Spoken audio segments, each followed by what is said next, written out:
We're going to do something a little bit different today. We're going to start the session today with a vendor roundtable here. Basically what we wanted to do is we wanted to give an opportunity for the sponsors of the meeting to come up here, give a little bit, basically a 10-minute presentation, no more than 10 minutes. We got 7 folks up here and we want to leave plenty of time for questions. First off, I want to thank all of the sponsors again for their generous contribution for the conference and helping us to put this on. Obviously, we've got a large attendance here. I think it's going to be an exciting conference. And as Galen mentioned, I will be organizing next year's LUG meeting. Right now, we're discussing possibly holding it in Austin. I think everybody enjoyed supercomputing in Austin, and it's a good place to have a conference. So I think if anybody has any comments or suggestions or want to basically volunteer for any of the committees, please let me know. So with that, we're going to start. We're going to go in alphabetical order for the vendors. We're going to let them give their little presentation. Save all your questions for after all the presentations are complete, and then we'll have everybody answer questions at that time. I think Steve will run around with the microphone. Having fun again, Steve. So with that, I'm going to start with Eric Monchalin. Is that how you pronounce your last name? From Bull. And turn it over to him. Go. Good morning, everybody. Do you hear me? Okay. Thank you, John. I could speak loudly. So, sorry guys, it's not a too techy sessions. So I will make some effort to anyway provide you with valuable information. And how does it work? Yeah. And first of all, let me ask a question. Who knows what is Bull business? Bull business. Please, would you set up your hands up to let me know who know Bull business? 2, 3, 4. Okay, one guy of Bull is knowing Bull business. The second one doesn't. Okay. Well, it's worse than I suspected. So I see that we have a lot of room for improvement to advertise and make our company well known, especially in the States. So maybe let me start by some educations. Bull is an old European company. We were founded in the 1920s in Norway. And we delivered our first computers in 1951, a long time ago, to a bank, not yet for trading risk analysis. And we started on HPC in the 2000s. When we did introduce our Itanium product line for our traditional enterprise business, and when we discovered the floating point capability of the processor. So if we have a quick look of where Bull is doing its business, we are running business mainly in Europe, Africa, South America, and partly, and only partly in the States, as I saw with this quick survey, and in Asia. And we are focusing in 4 areas: innovative products, designing and producing our supercomputers, high-end servers and mainframes. We are still on the mainframe market for all our customers, computing solutions, delivering our whole data centers solutions, business integration solution responsible for delivering consulting services and solution integrations, and security solutions business line responsible for offering Bull the capability to be a European leader on security market in synergy with all the other product lines. So Bull is an old company starting with mainframes and being now on security and HPC market. And today the HPC product line we created less than 10 years. It's a larger business unit within Bull. So build strategies, especially on HPC, it's to start from standard components like processors, chipsets, InfiniBand technology, storage products, and to integrate these all basic components as complete solutions with build added value and innovations. We do develop our own service and compute nodes, designing either blade systems based on EP Intel processors, today Westmere EP and tomorrow Sandy Bridge EP processors with GPUs capabilities. And we also developed 4 to 16 socket SMP systems based on Intel EX processors, today Nehalem EX, and tomorrow, when available, Westmere EX processors. So we do develop either both blade branch products and large SMP servers, depending on the kind of applications of our customers. We developed also our whole software stack based on open source products, and we do offer a whole environment with supercomputer management components, development environments, execution environments, for sure file system and Lustre. I am here to talk a little bit about Lustre. So everything the customer will need in terms of software for installing, managing, monitoring is supercomputers and running applications. On interconnect, we do work with Mellanox and Voltaire, who are the same company now for InfiniBand, and we used to work with Cisco and Brocade for management and backbone, Ethernet backbone networks. On storage, we do work with DDN, LSI, who are our main partners for HPC, but we work also with CMC, with an Bull or historical partners and Panasas. Additionally, we do provide a whole range of services to our customers, starting from delivering, servicing, supporting our world solutions, but also offering application tunings and a lot of other services to our customers. Back on Lustre, the topic of the conference, I would like to stress that when we get a Lustre Core Source Tree or Lustre Core product, we are far away from a full solution for customers. First of all, there is a huge work to get the Lustre Core software integrated within our own Linux distributions and being fully integrated with the storage products, considering I/O size issues, multipassing capability, and so on and so on. And then you need, whoa,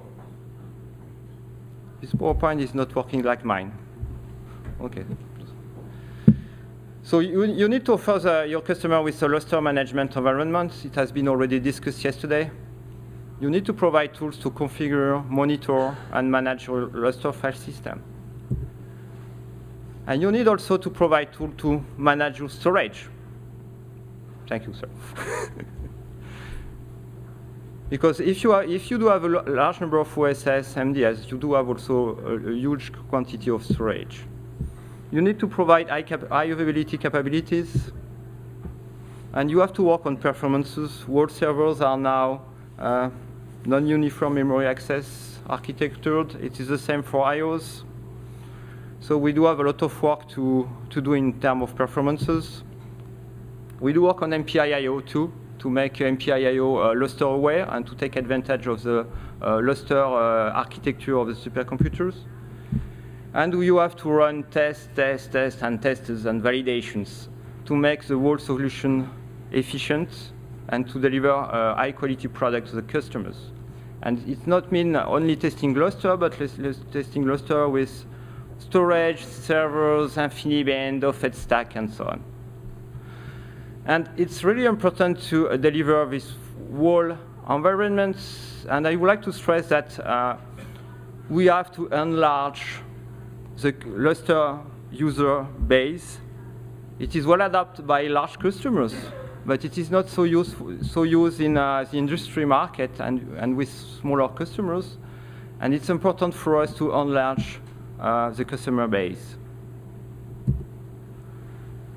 In terms of build commitment, we started to invest on Lustre in 2004, so a long time ago. And we delivered our first large file system to CA in 2006. It was a 100 gigabyte per second file system. And last year, we delivered a 500 gigabyte per second file system to CA again, based on Red Hat 6 and Lustre 2.0 versions.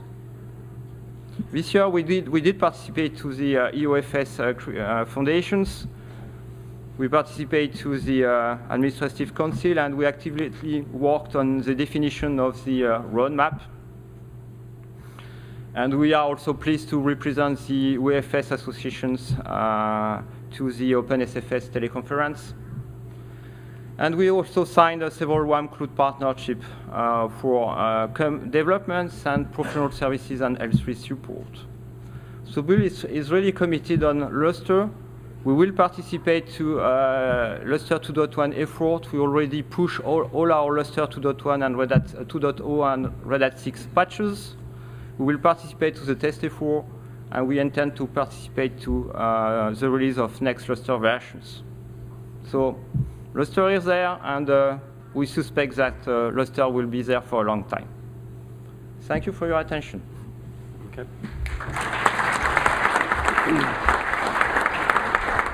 Thanks, Eric. Let me swap over to the next presentation. And next one will be Data Direct Networks and John Josephakis. Many of you know John. I've worked with him for many years now. So with that. Thanks, Tommy. Good morning, everyone. Thank you all for coming to the conference. DDN is very happy to be here, be part of the Lustre team, and we're very, very happy to see this large number of people here. My presentation is more about where has Lustre been, where it is, and where it's going. I think all of us are here because we hope that the future is going to be very bright. We're going to have a lot more people next year in Austin, I hope. I'm biased. I used to live in Austin, so that's fine with me. And just wanted to give you a brief overview and, stay focused basically on the cause. And the cause is Lustre and what we can all do as a community to support it. And the fact that all of us are up here as vendors, we're here to support the community, I think. And the community, I think, is looking for us to provide some sort of leadership from the technology standpoint, from the support standpoint, but also from the future developments that we all need for Lustre to be successful. So where was Lustre? And a long time ago, now it looks like, back in 2003, DDN was involved with Dell as our partner at the time at NCSA, and we deployed the Tungsten machine. And back then, we had a lot of people that are still involved in Lustre that were working day and night to get a system that was 10 gigabytes a second and about 200 terabytes. And that was a big accomplishment. And stability was a huge issue, and we had a lot of things we needed to deal with, and it was gigabit Ethernet system and all the other things that you all probably know. It has come a long way, and over here on the slide, as you see, it's a continuous effort. We went from a 10 to 100 to a 200 to a 300 gigabyte plus file system in a period of a few years. But the speed is not what we are only after. What we are after is also the stability. And I think most of you in this room have come from a 10 gigabyte to a 50 or 100 or 200 gigabyte system, but you have also been able to deploy file systems in a stable world. So what we see is more people joining the Lustre team worldwide, either at the vendor level or at the user level. And the goal has been to not only develop technologies to make things faster and less of them and whatever, but also how do we make Lustre a stable file system that will become a product that will be used in the industry, that will be a product that you can go out and say, yes, you can use it, it's a stable thing. We hear all the time, you know, competitors of the Lustre file system say, well, it's not production ready, it doesn't do this, it doesn't do that, you need a lot of people. And that's something we need to change. If we want Lustre to be successful, we need to make sure that people understand that stability is there. And that's why DDN is involved. And what we are actively doing, and you know, a lot of you tease me because we're trying to hire even more people and bring people into the Lustre world and team, is to make sure that the file system is not only fast, but it's very stable. So DataDirect is investing a lot of resources. We have a very close partnership with Whamcloud in developing things, in doing a roadmap that will fit to the requirements that you all have. So that's very critical for us. And I think what the slide shows is that, you know, the file system has come a long way. It's able to handle your requirements, but let's make it even more stable. Let's take it to the next level. And the history proves that we've done it, so we need to continue that. As your systems are becoming larger, there are other things that are coming into place and that we need to address. IOPS, cluster metadata, things like that. And those are all things that the community should get together, discuss, and see how we address them. It's not up to DDN or Bull or Xyratex or Whamcloud. It's everybody in the community, and the only way we're going to be successful is if we all work together to bring the requirements forward and then try to work on them and make them achievable. So a little bit about DataDirect. A lot of you kind of either are customers or know about DDN, but basically we form a strong partnership with a lot of the HPC vendors, and they're our partners, but also with a lot of the customers. And the way DDN works in building our roadmap is usually we talk to people in the community, see what you guys want, and work alongside the community to develop products. Again, our goal is to continuously address the bandwidth requirements, the stability, the feature set that the community wants. And that's how we build our products, and that's how we continue to partner with companies, either it's in the interconnect space or the CPU space or the support space, to provide things that will make your overall system a more stable place for people to run their applications. So we fully understand that when you come to DDN, you are not looking to buy a bunch of hard drives that you put behind your system so that you can accumulate your data. It's a way for you to complete your research. It's a way for you to complete your application. And that's what's very different about DDN. We try to understand your applications and your users, frankly, and what they want to do. And that's why we continue to invest in the area of research and software for our company. And again, the other thing that's very, very key for you is as you start to deploy tens of thousands of drives to get the bandwidth and the capacities you require, how to manage those drives is very key. Data integrity is very key. And that's something we've addressed for a long time and we continue to address to make sure that your data is where it is and does what it's supposed to be doing. So that's something we stay continuously focused on. And again, over the years, a lot of you have deployed DDN, and what we've done is we've created a partnership with a lot of our customers, a lot of our partners, we call them, and also with a lot of our tier one, vendor partners that we work with. And the goal here is for you guys to bring to us your requirements, but also for us to help the development of Lustre, which is very key as we move forward. We're not going to be able to move forward with Lustre unless we all get in a room and work together to provide solutions for challenges that we'll face in 2011, 12, 15, and forward. But we have to have a stable file system and a foundation that we can build on. And DDN is dedicated resources and funding in that cause. And that's why why I'm here to tell you.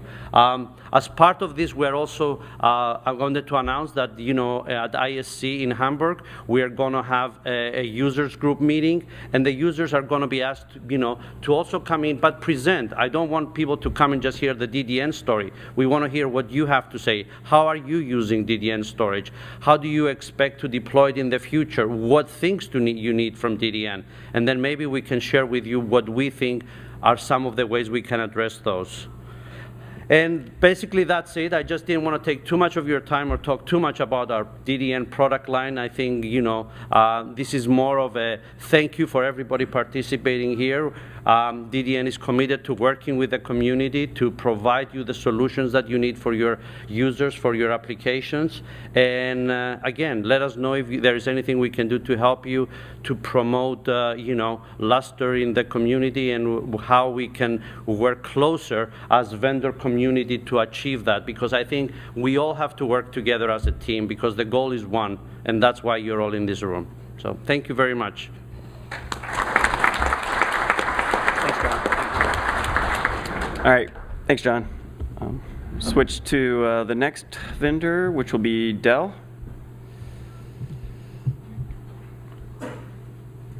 And it'll be Jeff Layton. Thanks, Tommy. Good morning. Kind of echo John's comments. I want to thank everybody for coming to the conference. This is Dell's first year for sponsoring the LUG, and we hope we're going to be sponsoring it for the next few years. I'm sure Tommy will be glad to hear about that as well, particularly for next year, because we're in Austin. So today I wanted to focus talking about Lustre at Dell, because in the past you might have think that's kind of an oxymoron, but actually we've been offering Dell products with our partners DDN for a number of years, but now we're also offering Lustre on Dell hardware, kind of focusing on the mid-level in association with one of our partners, Terascala. So I wanted to talk about that a little bit, and also talk about another twist that we're offering, Lustre concept, or Lustre service solutions. So just to give you kind of an overall approach about Dell and HPC storage, we're focused on flexibility, and we mean flexibility in performance, scalability, price, and availability. You know, nobody's going to come to us and say the exact same set of requirements every time. So we want to be flexible in how we construct our solutions and how we support our solutions. So to do this, we've taken two approaches. The first one is a complete solution where it's fully vetted, tested, supported. We deliver it. We know exactly the environment on the client side. We know exactly the environment on the storage side, and you treat it as an appliance. You get all the dedicated documentation, and we have deployment services. But then in contrast to that, we also have something we call roll it your own. This audience, you know, you're all Lustre experts by and large, so you don't necessarily maybe want the appliance approach. You may, but you may want to say, how can I build Lustre on Dell hardware? So what we've done is we've worked with our Cambridge partners, Paul Kaleja, I'm sure Paul's in the audience somewhere, but he develops white papers that talk about how to construct a Lustre storage solution on Dell hardware. So you go ahead and buy the Dell hardware, we give you the white paper, you can read through it, build it yourself. It's very extensive, step-by-step instructions if you want to go that way. So kind of our view of how HPC storage works in this quick chart, the scale on the y-axis just breaks everything into the IDC standard groups, and across the bottom is more of like performance. Moving to the right is more performance. So we've kind of divided things into three pieces. Archiving, where you need lots of scalability, cheap and deep. Local directory, home directories, where you need something that's relatively stable, easy to use, and where you can be sure that your small bits of source code are safe. And on the far right is the application space, or what we call fast scratch. So this yellow bubble is what I want to talk about. This is our partnership with Terascala to create what we call HSS, HPC Storage Solution. And you can obviously tell that was not developed by marketing, that was developed by engineers. Our current solution, we're going to announce next week, is version 3. We call it DT Dell Terascala HSS 3. Again, you can tell engineers developed this, not marketing people. It's a full Lustre solution, fully configured, tested, tuned, and deployed. It comes standard with 3 years of support, all the way to L3, courtesy of Terascala, our partner. It's redundant and highly available on the MDS and the OSS. The MDS active-passive, of course. The OSS is active-active with storage failover on the back end. We're still doing the performance characterization, but we get somewhere north of 3 gigabytes a second out of an OSS pair. So we have 2 nodes over QDR. But we start anywhere from 48 terabytes up to about 336 terabytes in what we call our standard configurations. But those can serve as building blocks to build bigger solutions, more capacity, more performance, whatever you like. And then with Terascala, we use their console to actually manage everything. And we interact with the Dell hardware through what we call the Dell iDRAC, which is kind of a lights-out management capability. Also, we're integrated into the Terascala console, so we have a single button upgrade. So we treat this as an appliance. So the software stack is fixed. The OS, the version of Lustre, firmware, the BIOS version, and all the hardware. So we have the ability to do a single button upgrade. You just click upgrade, you have the package, and it upgrades everything for you, and it's already pre-tested that way. So the management console is a feature that we really like. This is one of the reasons we partnered with Terascala. You know, they have a Java-based GUI console, which you can download if you want to experiment with it and see what it does. But this is integrated into the Dell hardware and also in the Terascala software stack. So, you know, you may, having been around Linux for a long time, you may kind of disparage GUIs.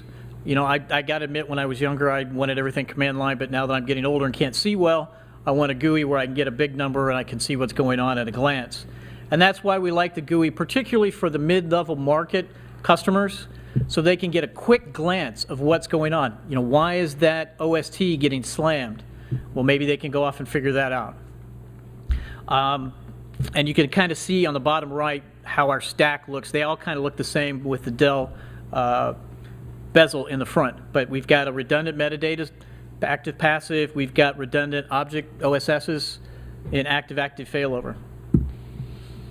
These are the the 7 predefined configurations, and you can see at the top, we've kind of taken the approach of just making things easy, extra small up through extra large. The EP means extra performance, so what we've done is just thrown in another OSS pair to increase performance. So the MDS is at the bottom in yellow, the OSS are in the blue boxes, and then everything below them are the storage. So we go anywhere from 48 terabytes to 336, that's an extra large, at around 3 gigabytes a second. If you want to go faster, you need more OSS pairs and so on. And then on the far right, you can see we can do custom solutions based on whatever you want to do for this. So kind of a quick summary of our HSS3, which we'll have available next week. It's a fully redundant model. I know that maybe you guys are used to that being in this audience, but you'd be surprised how many people think of Lustre as being a non-redundant file system or not having high availability. So we've kind of approached this of increasing the availability. That's always a question we get from customers. Lustre is brittle, Lustre fails. Well, we've got high availability to address your concerns, whether they be real or not. We have modular configurations. You can just tell us what capacity, what performance, and we can kind of like dial in the solution to fit your needs. And of those 4 of those 7 configurations are at or under $1 gigabyte. So we can get pretty good pricing on this as well. Now this is the appliance approach. Let's talk about kind of the roll at your own approach. And this has all been developed at Cambridge by Paul Kalaja and his team. So the first thing they did is they took our previous generation storage, the MD3000, 3 gigabyte SAS, again, active-passive on the MDS and active-active on the OSS. And you can see the diagram here on the right. But if you also look, they've got a full white paper that explains step-by-step how to construct this from Dell hardware, how to go grab the latest Lustre, put it on here. In addition, they also publish performance numbers. So once you build this, how do you know it's going to work? And how do you know what kind of performance you're going to get out of it? They show the benchmarks and the testing that they've done, so you can reproduce that exactly to make sure that you get it. The next generation, they're building on the latest generation Dell hardware, the MD3200 series, 6 gigabit SAS, more recent Dell servers with Intel processors and QDR. Currently, this is available as a technical bulletin, which in EMEA speak, I guess, is just a short version. They're working on the full white paper. They should have that done in the next month or so. So if you need that, you can talk to Paul directly, or we'll have that available. But this is the approach we've taken for kind of the roll-at-your-own crowd. So you can buy the Dell hardware, but if you want to reproduce the performance numbers, they tell you step-by-step how to do that. Again, this configuration will be exactly the same. Active-passive on the MDS, active-active on the OSS. So with that, I'd actually like to say thank you. Thanks for coming. I appreciate the time.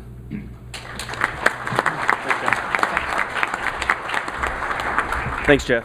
All right, next on the list is HP, and we have David Korf from HP. And let me get the presentation up. There you go. Thank you, Tom. Morning, everyone. First of all, I want to echo what previous people have said. Thank you for coming, and also thank you for the opportunity to speak. Supporting the Lustre Group is really important to HP and ensuring that Lustre has a future. Having been an engineer, I know this is a technical audience, so you want to get right to the meat. So I would like to get a couple of slides around marketing and what we're offering, and then an example of how we actually deployed this, and then a summary slide. HP, as you know, is a market leader in HPC. We have over 160 systems in the top 500 as of last November. The number 4 system, which we'll be talking about, is the Tokyo Institute of Technology TiTech system, the Tsubame 2, and we'll be going through what it's doing with Lustre in just a minute. We have a relationship with DDN, and it has proved to be a very profitable and a very successful relationship. We've worked together for a little over 2 years, John, and we work together, we sell together, and there's a good working relationship. So what you have between HP and DDN is really 2 leaders in the HPC market. Today we offer basically 5 different solutions. In the 150, 300, and 600 disks for the S2A 9900, as well as we offer 2 configurations in the 10,000. Both systems integrate well. If you look at what the value add is from HP in this, is we provide the ProLiants as the OSSs, and we've had a very good working relationship in actually developing that and managing them together, so you can see a very strong system that goes out to the customer with a very high performance. What we get with it is we have the unified cluster portfolio upon which we build our clusters. That provides a nice solid base upon which our systems can be built upon, and the density is great. You can have petabytes of storage with this. One of the things I wanted to talk about is how we work together, and give you an example of where we actually did work together and in a win. At the Tokyo Institute of Technology, some of the requirements was they were looking for basically a significant improvement in performance. They had some very tight constraints around fitting in a very small space, 200 square meters, a high efficiency ratio, and they needed to support both Linux and Windows, and they needed a very fast file system. Together with DDN, we were able to match that and meet it. And a little bit of the specifics around it is the compute nodes are GPU and CPU combined. They're a hybrid system. It was the first major shipment, if you will, of the SL390. The SL390 is HP's specific system targeted around HPC. Each of the SL390s, there were 1,408 of them, had NVIDIA GPUs in them, three NVIDIA GPUs per system. There was 1,367 with 54 gigabytes, and also they had SSDs in them. In addition to the 1,408 SL390s, there were also DL580s with NVIDIA S1070s in them. If you looked at the rack would have 90 GPUs plus the system inside. Included in the system, we have QDR built in, so you have QDR InfiniBand actually on the system itself. You don't have to use a PCI slot or add it in. The storage was 7.13 petabytes, and it was split between their own file system as well as Lustre. And together, when you put this all together, it was shipped at the end of September, and within 10 days later, it was up and running for the top 500 run in November. So it came together very quickly. And the working relationship we have with HP and our partners to put it together made it really work very well and very nice. Now, the question is, where are we going in the future? Well, clearly Lustre has reached critical mass, as evidenced by all of you, as well as the thousands of deployments around the world. Lustre is important to HP and to our HPC business. And so we will work with DDN as well as others in the Lustre ecosystem to ensure that Lustre has further deployment as well as further development for the HPC community. And with that, that's it.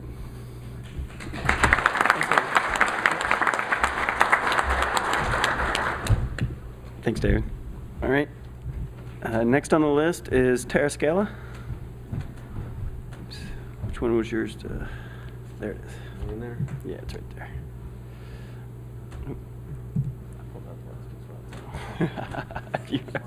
We can shape those later. Your call. Good morning. It's quite the panel we have up here. You know, before I go into my slides, one of the things that I wanted to speak for me personally about the event today is that, and John alluded to this too, that we go out and we talk to people, and there actually are alternatives to Lustre in the marketplace. None that we think are as good as this, but there are alternatives out there. And you know, there's been a lot of discussion about the whole consortiums and the future of Lustre and all of that.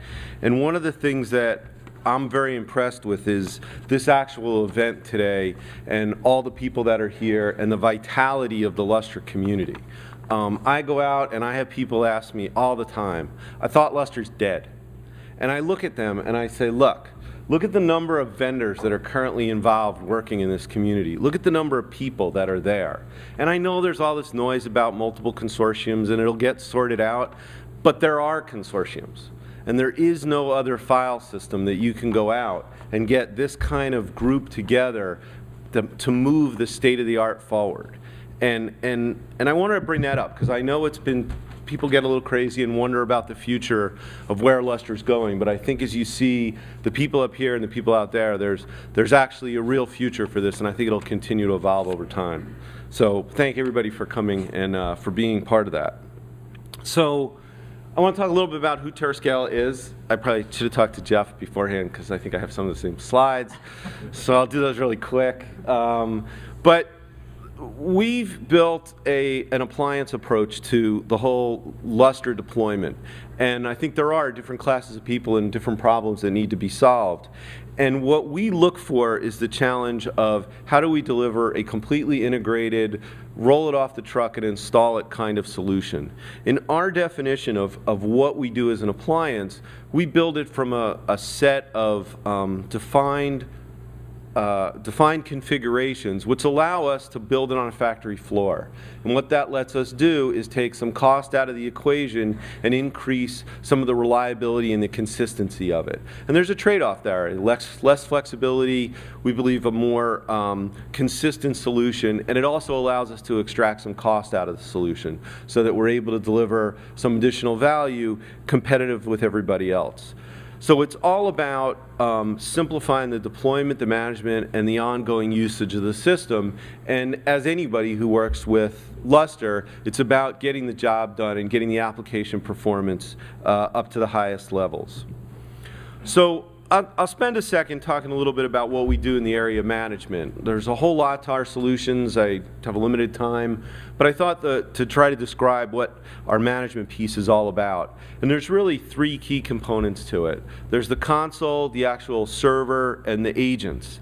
And from a console perspective, our approach has been to try and collect all the information that you need to keep your system running and present it in a single screen so that you can see what's happening from everything from what's the current state of my Lustre file system down to which of the disks in the arrays failed that I have to flash the drive so someone can go pull the drive.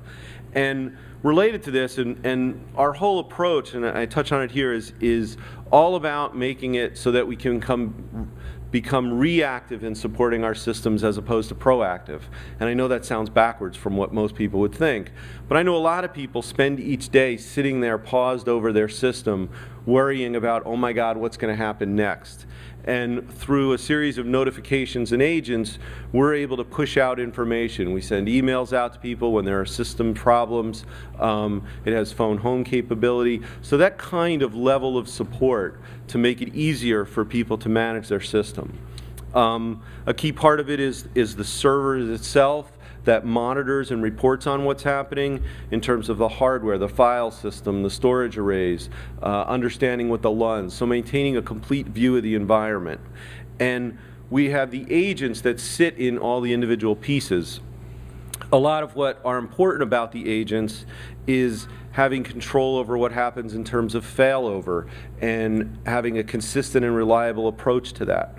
So the whole management solution is designed as an integrated whole so that you can manage your environment, maintain your environment, and keep it running and maximize the uptime.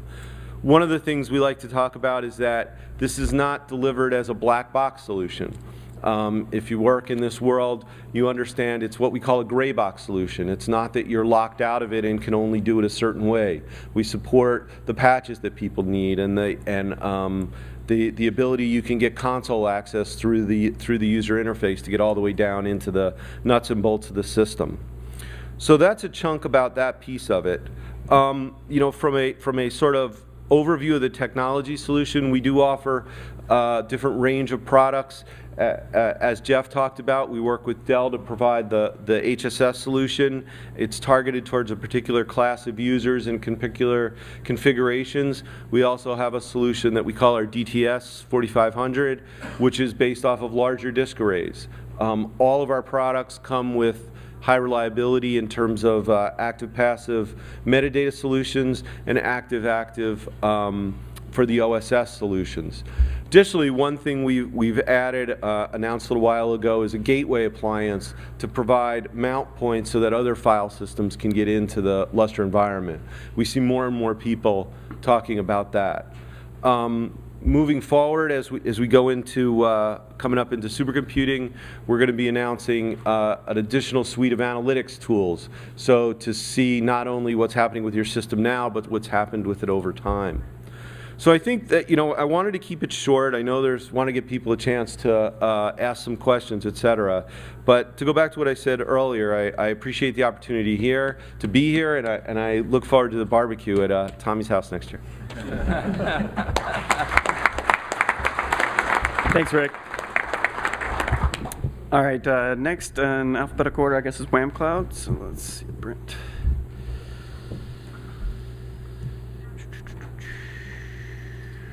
Up to that one, yeah. Okay. This Brent Gorda. Thanks. So, welcome everybody. It's good to be here, and congratulations for pulling off the first user-led LUG. That was something we had talked about a year ago, so congratulations to the group there. Whamcloud is about a year old, and you can give or take a few hours on that comment. We really were born out of a reaction to what was going on about a year ago. We are a US company based in California. We consider our first day to be July 17th of last year. And we're pretty spread out. We're one of these virtual companies, Web 2.0 you might consider us. We've got offices in Bristol. We're going to open an office in Boulder, Colorado in the 1st of May. We've got an office in Beijing. We got about 40 people. This is the staff. You may recognize some of them. Many of them have a lot of Lustre experience. In fact, most of them have a lot of Lustre experience. You'll find that we have very few people who are not related to Lustre over the years. Find your favorite personalities in there. Everybody's reading through, looking. What you won't find is we don't have people who are level 1, level 2 type technical people. We've really got deep talent in our ranks with respect to the Lustre code. We have a pretty deep commitment to being steady hands on the Lustre source tree. We've tried really hard to help the community come together. We want to see one version of Lustre available. We think of it as the kernel.org model, where there's a core tree somewhere and then everybody can pull from that to make their own distributions. The vendors do that today. We'd like to be close to that core. We'd like to be the steady hands that are helping make sure that the roadmap for Lustre is well executed. Many of you heard Eric talk about this yesterday. We think a lot of credit is due to specifically Sun and to a lesser extent Oracle for the huge investment they made in resiliency in Lustre over the last few years. Those of you who don't know, Lawrence Livermore stood up a very large machine called Hyperion, 1152 nodes, and pretty much dedicated it to the cause of Lustre, and that's in a large part why we find ourselves where we are today with a steady, stable tree. One of the downsides of that, of course, is we go out and try to convince people they need support. We're hearing a lot of people go, 1.8 is so great, we don't need to buy support. So it's a double-edged issue for us. Of course, we're a company that does not sell hardware. Our business model is based entirely on selling support. You've heard that we've got relationships with several of the vendors. At SC last year, we signed and announced a worldwide L3 support contract with Data Direct Networks. So if you buy Lustre with your hardware from DDN, it is likely to come with Whamcloud support no matter where you are in the world. We've got employees in 10 different time zones. We provide support everywhere. We support all versions of Lustre, and we're working on more agreements with more of the storage vendors and the compute vendors. We'd like to be the backstop for Lustre. We want to be the hands that make sure Lustre works for everybody. And to us, that means being fair and neutral to all of the parties that are trying to resell Lustre. We sell professional services. One of the things that we've done a couple of classes in training so far, and we've announced in the last week that the next training class will be in Salt Lake City on these dates. If you're interested in Lustre training, please contact us. We're trying to spin this up and see what sort of market there is for it. We've also done quite a bit, a surprising amount actually, of site architecture, planning, installation, and benchmarking for Lustre. People have come to us. There's a lot of SSD startup companies that have come to us and said, what can our equipment do for Lustre? So we've done a bunch of benchmarking to try and see what the path forward might look like with respect to that technology. And then, of course, the last thing that we offer here, and perhaps the most important, is the NRE development. We want to be the company that you partner with to carry the roadmap forward. We don't want to be the company that does all of the work. We want to be the company that makes sure that all of the work is done right. We're happy to work with other parties that are developing things. We think open communication so that everybody knows what the roadmap looks like, where the plan is, no surprises. I think one of the things that the gatekeepers have told me time and time again is if somebody shows up and says, here's a feature, and tries pushing it over the wall, the likeliness of that going into the Lustre tree is pretty low. Maybe in a contrib directory somewhere, but we have to act as one community, right? It's really one technology, and we have to act as one community here. And I think this week is actually pretty instrumental in helping that go forward. So our support partners, currently these are the announced support partners. DDN, we announced that SC, as I mentioned, LSI, we announced just in the past week or so, and we're really excited to add them. That was done after the NetApp acquisition, by the way, so there is expectation here that there's some upside with the acquisition. We announced the arrangement with Bull a couple days ago. So when you buy your compute or data from these guys, you can get Whamcloud support. You can also get it directly from Whamcloud, but only in certain instances, and those are generally if your site can do its own level 1, level 2 support, and there's an advantage to working directly with Whamcloud, we'll work directly with you. We prefer to work through our vendors. But if there's an advantage to having a direct relationship, we'll do that. Some of our customers, the typical suspects in here, these are the direct customers. We've got 40 or 50 sites that we provide support for, a little bit of engineering for, that are indirect through our partners. So these are the direct partners. There's a couple of really small sites there at the bottom that you may not, well, Intel's obviously not a small site, but the Rise Visual Studio Effects and the Mount Sinai School of Medicine, to me, these are really indicators of the potential for expansion of Lustre in the commercial space.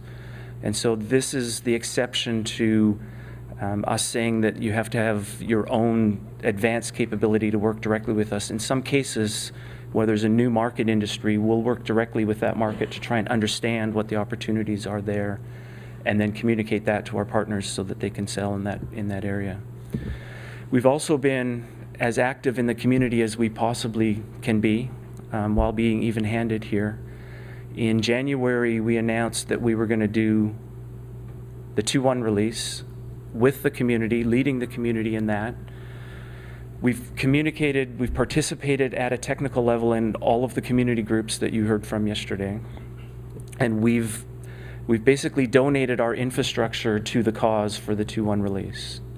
We've donated the people that are leading that, and we've donated the software infrastructure, the bug database, and so on.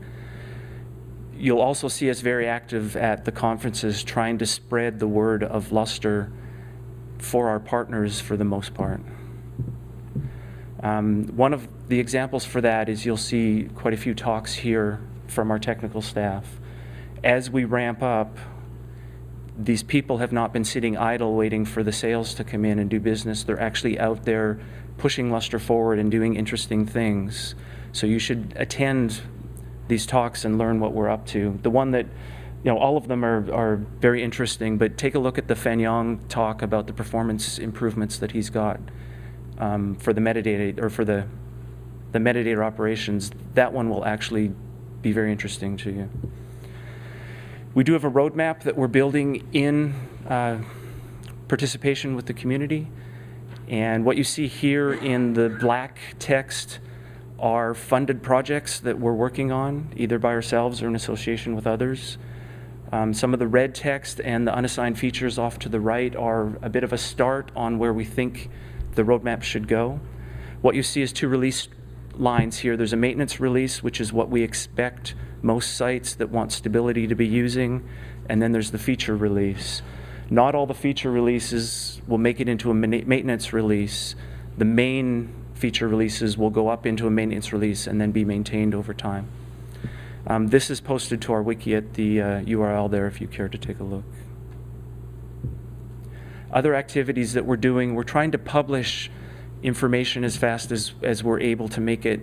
So we're putting white papers up on our website for download so that people can understand what Lustre's about and what the trade-offs are. We're also, as you heard earlier from Chris Gearing, working on a test infrastructure that we hope to get out to the community to help the community act as one and keep a single source tree.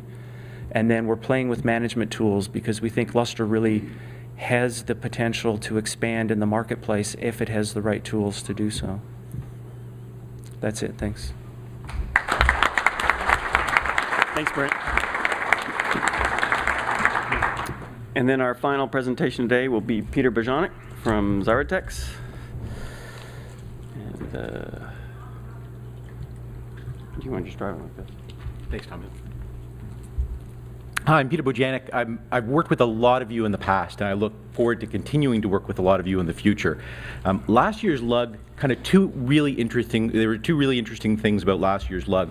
One is that I had the unfortunate news of kind of disclosing what Oracle's future intentions were for Lustre, disappointing a lot of people, but on a positive note, it's energized a community, and I think that we see a lot of that, a lot of the results of that in the last year and culminating in today. So fantastic results to a potential crisis.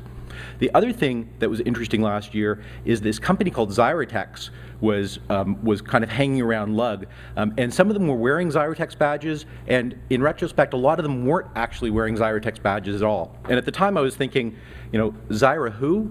I'd never really heard of this company before. I got to know a lot more about them, and I joined this past October. Xyratex is a storage company. In fact, it's the largest OEM disk storage provider in the world. There's a lot of deep storage experience in Xyratex. In fact, 19% in 2010, 19% of the world's external storage capacity was actually shipped by Xyratex. In fact, there are probably Xyratex components in some of the storage that you're using today. You just may not know that it's under the covers. So Xyratex is kind of it's deeply ingrained in the storage industry. Last year we shipped over 3 exabytes of storage, there's kind of 2 sides of Xyratex. There's the network storage part, and that's the part that I work for. There's also another part which is the storage infrastructure. And in storage infrastructure, 50% of the world's disk drives are actually manufactured with our test equipment. So even if you're not using our stuff, your disks are probably manufactured and tested with our quality equipment. Xyratex is actually formerly an IBM. It was formerly IBM. It was an employee buyout over 25 years of storage experience. We've got 2,000 employees worldwide, located in our world headquarters is in the south of England in Havant. We also have development centers in Lake Mary, Florida, not very far from here. So this ends up actually being a trip that I take fairly frequently, and in Fremont, California. And then we've got worldwide sales and support organizations. Revenue is growing rapidly, tenfold revenue growth since 2000. So that's a little bit of a snapshot of Xyratex.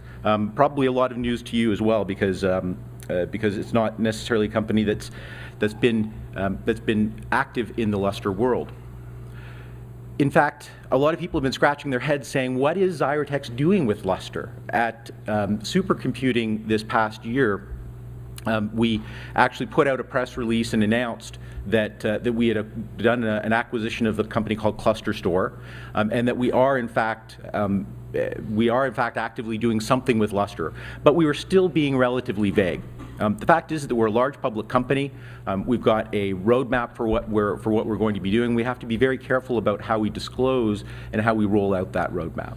So now we're at the stage. Our CEO Steve Barber just a few weeks ago in the earnings call basically came out and said Xyratex is making a substantial investment, tens of millions of dollars in the next several years, related to Lustre and Lustre-centric products. So we're here.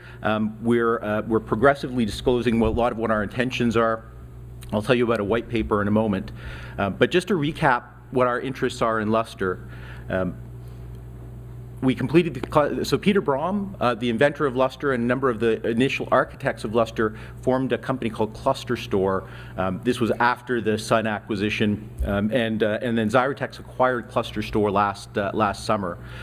So that provides us a very solid foundation of file system expertise, particularly in Lustre, and we're continuing to recruit top talent in the file system world. Xyratex is strongly committed as a storage vendor. We recognize the importance of quality and reliability in storage solutions, and so a lot of us are talking about quality and the importance of quality and testing right from the ground up in Lustre-based solutions. Xyratex is strongly committed to producing the highest quality Lustre solutions that we possibly can.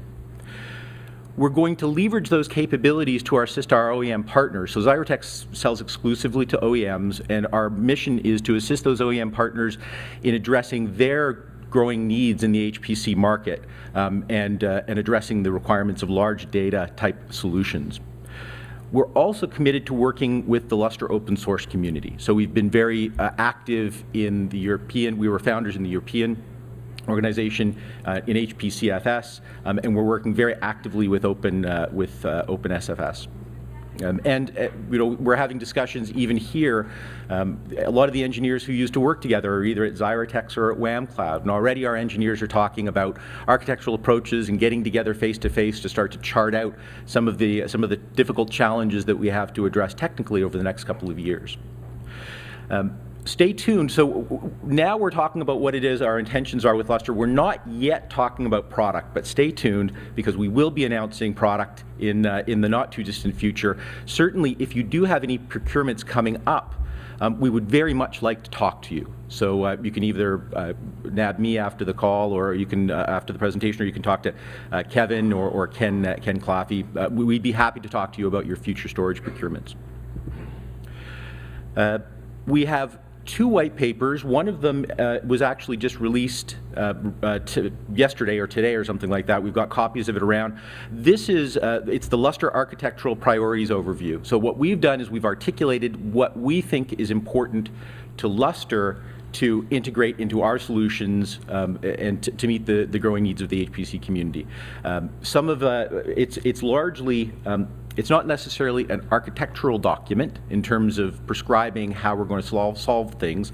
Some solutions are proposed in there. It's largely what we think are the priorities over the next couple of years that we're going to be investing in, doing the development ourselves, working with the community to advance some of these priorities as well. So you'll actually see a lot of our things, a lot of our requirements are already overlapping with what the community needs, and we're making sure that the deltas, some of the interesting approaches that we were planning on taking, we're now talking about openly with the community groups.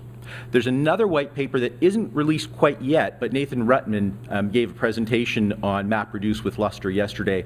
Those slides will be available. We're working on with Jim Hoffman and NRL to get approval on issuing the white paper. I think it's just a little bit about a matter of time, and that will elaborate a lot of the details about what Nathan talked about the other day. So that's all that I've got to talk about today. And please stay tuned, because I think we've got some really exciting stuff on the not too distant horizon.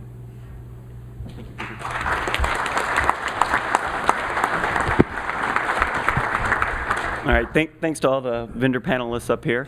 I'd like to open the floor up for questions now. So if you've got a question for any one of the vendors, for all of them, please let Steve know, and he'll bring the mic around so that you can ask your questions. No questions for the vendors? Yeah. Well, I do have one. So I'll start off with a question. So yesterday we saw the 3 platforms for the community and some various models that were offered up in terms of supporting the community. I think I know some of your opinions, but I'd be curious just to get a little bit of feedback, and I think we can use this mic right here if you turn it on and pass it around. I'd like to get your I'd like to get your opinion basically on what you think the best model would be, best approach would be for this conference. We heard the Linux approach, we heard the OFED approach, maybe a blend of the two. Any suggestions? I think it should be the Dell approach, only and always. Of course. I can't define that, but that's what I want it to be. I guess from a Dell perspective and being a longtime Linux guy, while I want Dell to be and vendors to be involved, I actually really think it should be user-driven. Whatever the user community kind of drives out, we're happy to sponsor, but we don't want to necessarily force it in any particular direction. We're glad to help, so we'd like to participate in all the groups, but if the groups want to collaborate, if the model wants to change, we're fine with that. Like I said, always, Dell always. So there you go. One thing when new organizations form like this, they always start out with a bunch of preconceived ideas and suggestions, and it never ends up with what people start with. And so from our perspective, I think we need to see it evolve. What was set out with some stakes in the ground, and we need to look at that, but the community really needs to start to evolve and look at what makes sense and most for the community. And you need to then try and maximize that capability once you find out where the heart of the organization is.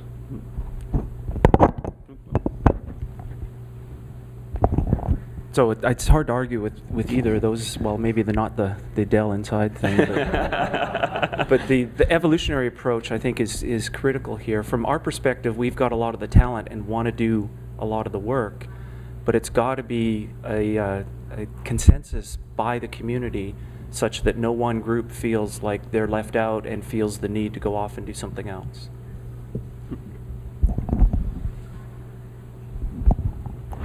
Okay. The first point I would like to mention is I think that we have several groups, we have users, but a community is also a single repository, is a single defect tracker system, is a release manager. And it is the first element of a community. And today I would like to thank you, Whamcloud, for taking the lead for the Lustre 2.1 versions. And we will see what happens for the next versions. But all the others are contributors. And whatever is it a single group or whatever is it different groups, all these groups are contributing to this single source tree, to the single defect management system, and are contributing to make this new release a product for all of us. And again, whatever the number of groups participating to the effort. Yeah, I mean, I'll echo everything else that everybody said here. It's basically, again, we're a community effort. When things start out, there's 2 or 3 ideas, views, and that's a great thing. And like Dave said, maybe things will come together in terms of moving in one direction from all the groups. Not that we're moving in different directions, but maybe we'll put all our energy in a more focused direction. And then at the same time, like Eric mentioned, you know, we have Whamcloud has taken the lead on 2.1 release, and that's great for all of us, I think. And moving forward, we don't know if that will continue. You know, hopefully we will continue with future releases and development. And again, let's the group, the community, decide what might be best for everything that to go on. I think that from a community perspective, I mean, it's a global community, and we have to expect that there will be some pluralism in community groups. There's some confusion right now, and I think that that was voiced and discussed fairly well yesterday. But having multiple community groups and multiple contributors to Lustre is going to be a reality that we have to contend with. Before I was involved in Lustre and in storage, I actually was doing internet appliances, operating environments for internet appliances, and I was very deeply connected with the Netscape spin-off, Mozilla.org. And I keep thinking that there's got to be something there to learn from, where the management of the source code tree, the gatekeeping and so forth, is actually successfully done by people who are sponsored by their organization based on meritocracy, right? So the bug database, the source code repository, the gatekeepers, all these folks actually work for multiple organizations, but there's kind of one organization that controls based on merit who gets to do that. I think that we have to be careful. We have to look at the past. We have to learn from the past and understand that that there's a lot of value not only in the source code, but in the intellectual property that lives in the .bug database, and in the intellectual property that it gets accumulated in the test results. And I would really like to see us find a way to allow those things to endure any of our companies' interest in Lustre or business models and so forth. It's always tough to be at the end of the line after everybody's said anything. You know, I think I agree with a lot of what was said, and in the interest of moving the discussion along, I think that it's important that there be a lot of community involvement in this, and I think that as you see the number of vendors being involved, that as important as it be user-led, that the vendor interests be included in it as well. I think that you have to, part of the challenge, and I think some of the stumblings, and I don't know the answers to it, is how do we as vendors be comfortable to be in the same room with our competitors, and how to sort that out so that we can all feel protected and still contribute to it. And I think that that drives a little bit of the unease right now. But I think it is a solvable problem, and I think as a group we all, that Unix war slides, I was young at the time, but I do remember those days, and I was a software engineer and had to support 27 different varieties of Unix, and I can tell you it's not a great way to live. So I think, but I do think that we will get through it. I think there is the fact that there's enough involvement and people putting the effort into it, I think it will get sorted out and it'll continue to move forward. We are all sitting at the same table, so standing in the same room should be quite easy. Yes, it's true. It's true. Thank you. Are there any other questions out there on the floor? Hugo? Hey, Steve, up here, Hugo. My question is to Peter. We learned the last 1.5 days that there are actually two forces out there right now working very strong on the further development. It's Whamcloud and it's Xyratex. How do you two companies make sure on a day-to-day work level that you concentrate on that one tree, that you are supporting it, that you are sharing ideas, so that you are fostering the future of Lustre, as we heard yesterday, in supporting the 2.1 release coming up from Whamcloud, for example, but also the next steps beyond that, so that we always have the best ideas coming together in a joint working relationship. How do you make sure that that works on a day-to-day basis? Good question, thank you. So already we're collaborating on the Lustre 2.1 release. We've Xyratex is, unfortunately Xyratex was doing a lot of stuff while we were still kind of in stealth mode. So unfortunately there was some duplicated effort related to Lustre 2.1. Fortunately, all of that is behind us, and kind of all the wood is behind one arrow now.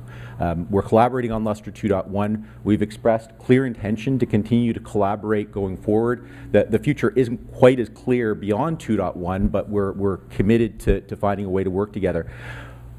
Really, when it comes down to it, this is all a group of people who have worked together for many years together. So although we're going to have different approaches and optimizations to how patch landing works and how quality works and so forth, this is a group of people who know, like, and respect each other. And I think that that's the foundation of any kind of community collaboration, is that respect and that trust.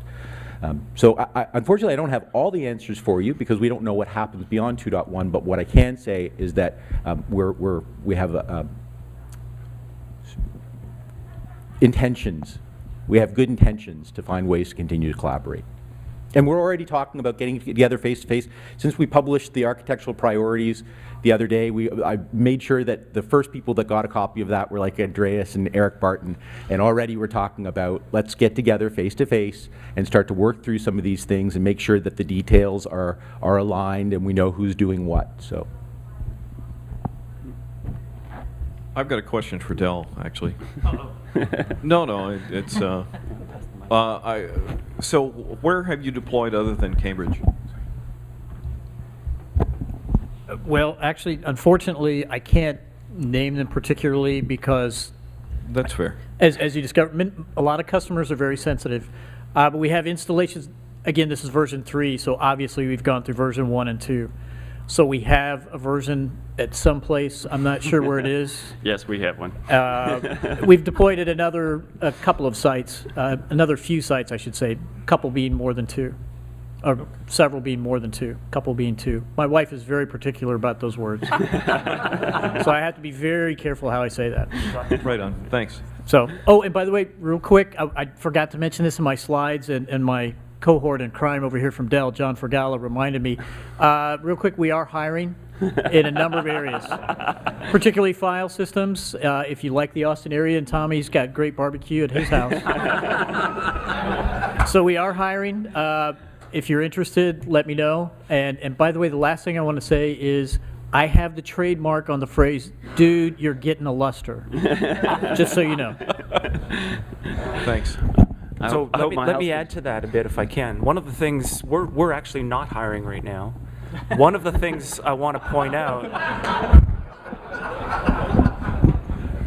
maybe I shouldn't have said that. One of the things I want to point out is we do not have an overabundant amount of technical people that can work on Lustre. And one of the things that we need to do as a community is to increase the technical talent pool. Our way of doing that is we've got relationships with several universities, and we're trying to mentor students that we think have the right stuff to work in this industry. And we're not mentoring them with the entire intention that they're going to work at Whamcloud forever, but rather that they're available to the community. We're putting people on site at customer sites with the same intention to spread the knowledge around, to grow the talent pool. I think as a community we need to be doing this stuff.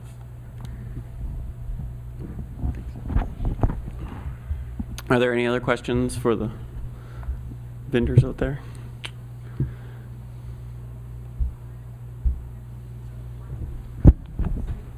Oh, okay, one back there and back.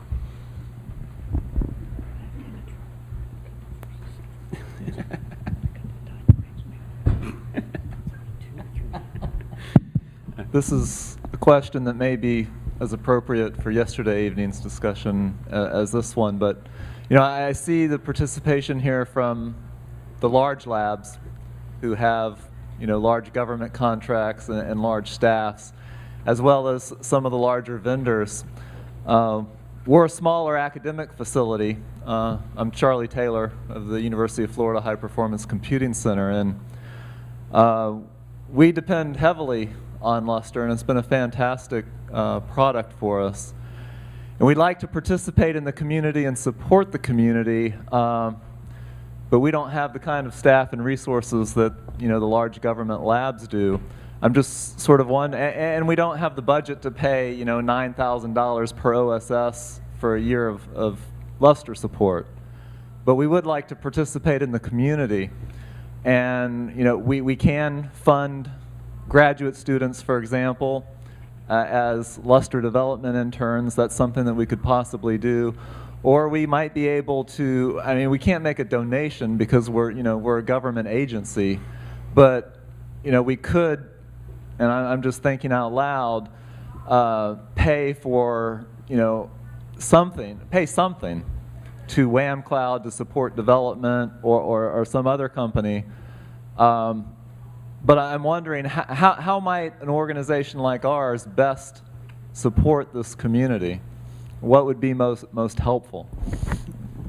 So I could almost repeat my last statement. If you're growing students, you should be growing them such that this community wants to hire them. So start training them up in Lustre and declare, self-declare that you're experts in this technology, and you'll find people will gravitate towards you and start asking about whether you have talent that's available. Anybody else want to comment?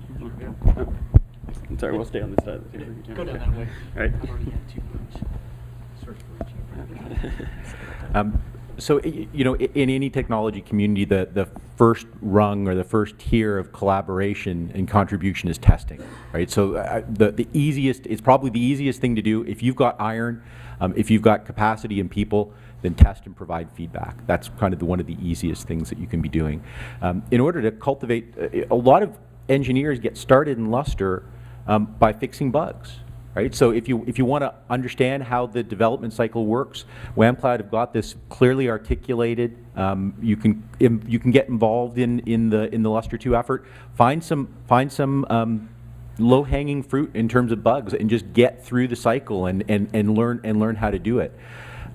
Get involved in the community groups, OpenSFS, HPCFS. Even if you don't sign up as a member, all these organizations are providing the opportunity to participate in meetings and to provide input and so forth. But just be visible, be active, and do something. Get started. David, did you want to?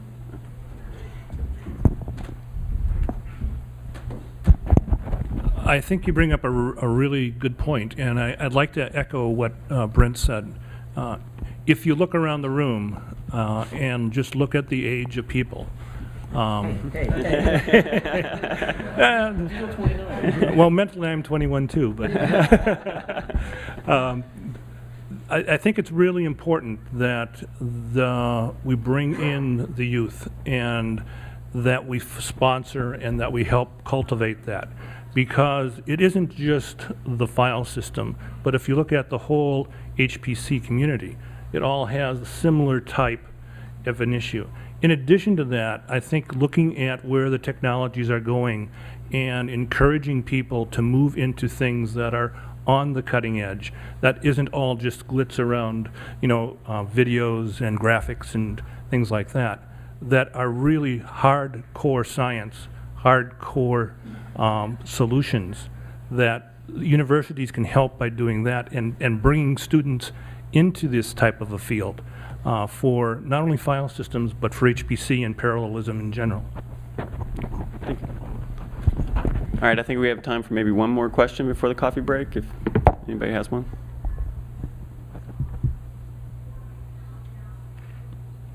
Going once. Hey, Tommy, let me make one more, Charlie, one more quick comment.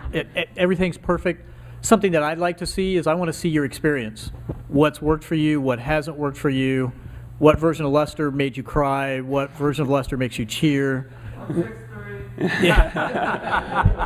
Yeah, we're not going to talk about the 1.4 series. Yeah, 1.4. I got some stories about that. What applications are you running? Are your researchers running? What's their experience? All that kind of good stuff. All kinds of feedback. Also, from a vendor perspective, if you want to jump up and down, hold your breath for features, and then we can come back to the community and say, here's some features our customers want. So we're just a conduit, but we want the customers, the end users, to tell us the features they want so we can pass it back to the community.